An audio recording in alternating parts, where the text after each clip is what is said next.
Hello students, मेरा नाम राजन उपाध्याय है और मैं आपका उपाध्याय क्लासेस में स्वागत करता हूं। जैसा कि हम पिछली क्लासेस में हम अध्ययन कर रहे थे कक्षा 7वीं के लिए क्वेश्चन नंबर फर्स्ट 2.1 का कंप्लीट किया था।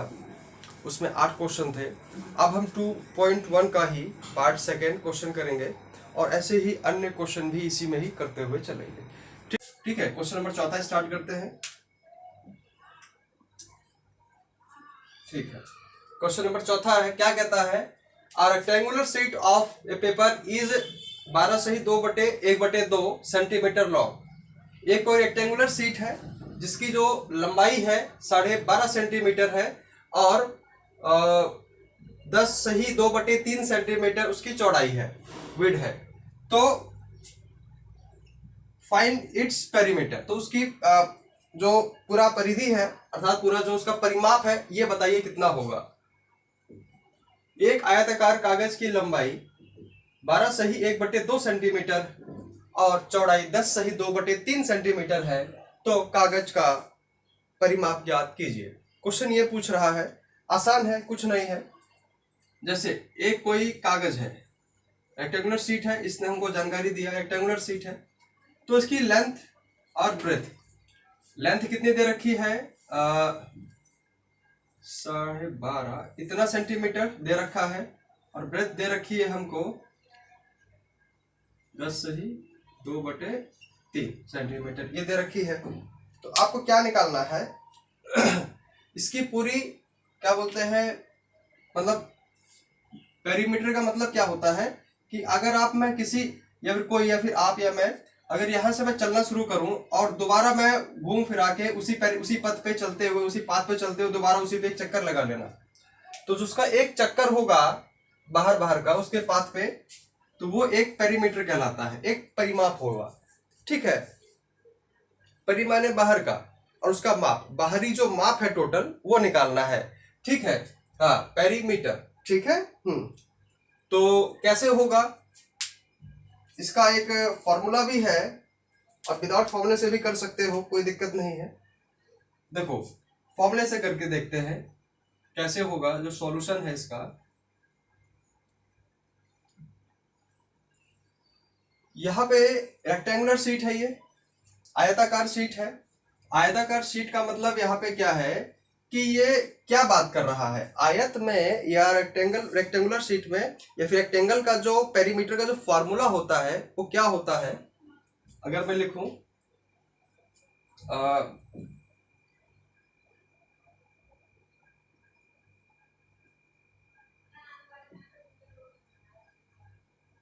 पेरीमीटर ऑफ ए रेक्टेंगुलर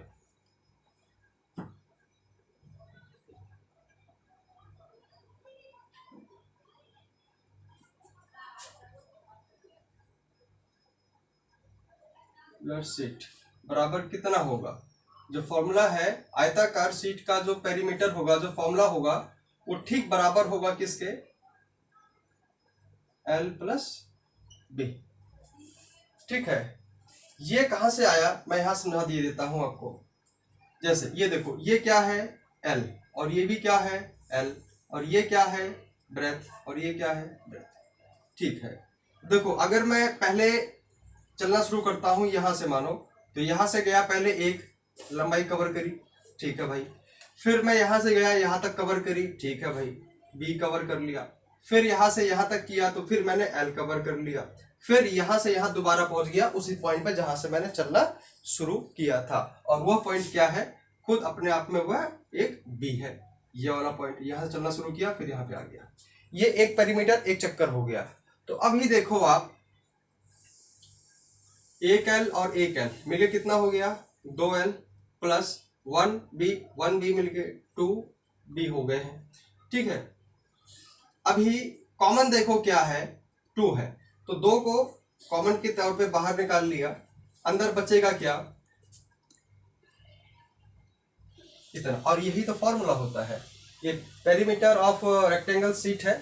ठीक है, कोई भी रेक्टेंगल जो आकृति का होगा, फिगर का होगा, उस पर ही लगा दिया जाता है। ठीक है, तो डायरेक्ट ऐसे भी कर लो, नहीं तो आप एक एक करके लिखोगे तो फिर भी वही आंसर आ जाएगा। ठीक है, तो कोई इशू नहीं है। तो हमने क्या किया, ये है हमारे पास, ठीक है। लेकिन हमको यहाँ पे क्या दिया हुआ है, एल दिया हुआ है और बी दिया हुआ है। एल कितना दिया हुआ है बच्चों, देखो 12.5 सेंटीमीटर, और ब्रेथ कितना दिया हुआ है, 10 सही 2/3 सेंटीमीटर। अब इस डेटा का यूज कर लो, इस आंकड़े का इस्तेमाल कर लो, जहां पे दिया हुआ है अपने क्वेश्चन में पुट कर दो, डाल दो इसको लिख दो हिंदी में आयत का, एक आयत का परिमाप बराबर ये, ठीक है, यही, ठीक है ना। हाँ, तो क्या होगा, लिख दो इधर, फॉर्मूले में पुट कर दो इस चीज को। 2 फॉर्मूले का है, एल कितना दिया हुआ है 12 से ही 1/2, प्लस का है सिंबल, प्लस का यहाँ पे लगा दिया, ये देखो। बी कितना है 10 से ही 2/3 सेंटीमीटर है, ठीक है बच्चों। अभी यहाँ पे क्या करना है हमको, देखो ध्यान से, मैंने पिछली क्लासेस में आपको पढ़ाया था कि इस मिक्स फ्रैक्शन को एक सिंपल फ्रैक्शन में कन्वर्ट करने के लिए क्या किया जाएगा, पहले इसको इससे क्या कीजिएगा, मल्टीप्लाई, फिर जितना मल्टीप्लाई करने के बाद आए फिर इसको इससे क्या कर दो, प्लस। सेम प्रोसेस इसमें भी कर दो, पहले इसको सिंपल फॉर्मेट में लिखो, 12 दूनी 24, 24 और 1 25, बटे में 2 का 2 नीचे आ जाएगा, और बीच में किसका सिंबल है, प्लस का, तो प्लस का रहेगा। इसी हिसाब से ये गुणे ये 30 आ जाएगा, 10 गुणे 3 30, और ऊपर कितना है 2, तो 32 आ जाएगा, 32/3 सेंटीमीटर हो जाएगा, ठीक है। अभी क्या कीजिएगा, ये सवाल मैंने पिछली कक्षा में पढ़ा रखा है आप लोगों को, ठीक है। मतलब क्वेश्चन नंबर फर्स्ट जो था 2.1 का, सेम ऐसे ही क्वेश्चन को डील करता था, ऐसे ही करवाया था, ठीक है। लेकिन फिर भी मैं करवाऊंगा इधर, दिमाग से अगर बात निकल गई हो तो कोई बात नहीं, मैं फिर भी यहाँ पे करवा दूंगा एक बार। देखिए क्या करना है आपको, सिंपल है, कुछ नहीं, 2 को बाहर ही रहने दो अभी, ठीक है, सेंटीमीटर सेंटीमीटर। अब आपको पता है यहाँ पे रफ यूज के लिए हल्का सा जगह छोड़ते हैं आप, 2 और 3 का एलसीएम 6 बनेगा, नहीं आता तो करके देख लीजिएगा, इतना तो आना ही चाहिए डायरेक्ट देखते ही, ठीक है। 2 गुणे 3 फैक्टर बराबर 6, कितना आ गया 6, तो जो 6 आया वो बेस लिखो, ठीक है। कितना आ गया भैया 6 आ गया। अब इस 6 को इस 2 से भाग दिलाइएगा, इस 2 से भाग दिलाओ इस 6 को, ठीक है। तो मतलब कहने का मतलब ये है, ये 2 है ना, इस 6 को भाग देगा, कितनी बार में देगा, 3 दफे में दे देगा। तो 3 बार के लिए मैं अलग पेन इस्तेमाल करता हूं ताकि अलग से दिखे साफ, थोड़ा सा 3 टाइम्स में आ जाएगा। ऊपर कितना वैल्यू बचा है 25, 25 लिख दिया, ठीक है। ये कितना है बीच में प्लस, प्लस को यहाँ पे सेम टू सेम उतार दिया। अब फिर वही सेम प्रोसेस, जो प्रोसेस इसके साथ हुआ है, सेम प्रोसेस सेम प्रक्रिया इसके साथ भी दोहराई जाएगी। इस 6 को इस 3 से भाग दिलाइएगा, कितनी बार में कटेगा 2 बार में। ऊपर कितना है 32, बस हो गया सॉल्व, अब करना थोड़ी ना कुछ ज्यादा इसमें। 25 दिया 75 प्लस 32 दूनी 64 बटे 6, ये है हमारे पास, ठीक है। और ये क्या है 2 बाहर है, कोई बात नहीं, आने दो बाहर, 2 है तो इसको जोड़ लो, कितना हो गया इधर देखो, 5 4 9 7 6 13 बटे 6, और ये क्या है, ब्रैकेट जब हटाया तो क्या निकल के आया, गुणे में 2, और नीचे क्या है, कुछ नहीं तो 1, ठीक है।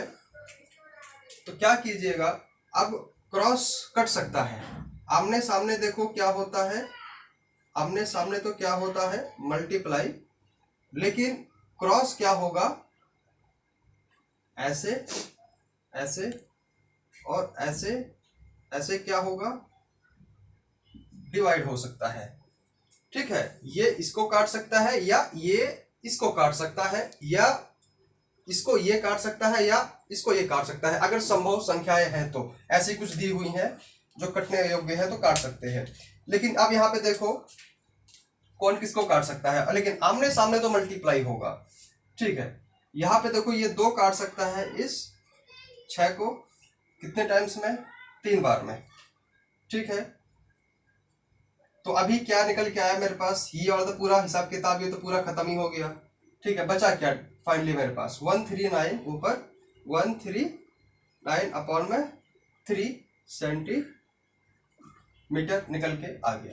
ये है आपका आंसर क्वेश्चन नंबर 4 का। अब देखो, अब चाहो इसे मिक्स फ्रैक्शन में लिख लो। ठीक है, जैसे क्वेश्चन में लिख रहा था मिक्स फ्रैक्शन दे रखा था 12 सही 1/2, 10 सही 2/3, वैसे दे रहा था ना। आप चाहो तो इसको भी लिख सकते हो, या करके आप डाल सकते हो और करके कि अगर दे 3 चौका 12, 1 बच गया, 3 छक 18 बच गया 1। आप भाग करके कर लीजिएगा, मैंने पिछली क्लासेस में पढ़ा रखा है ये चीज कैसे किया जाता है। ये भी इसका आंसर है और ये भी इसका आंसर।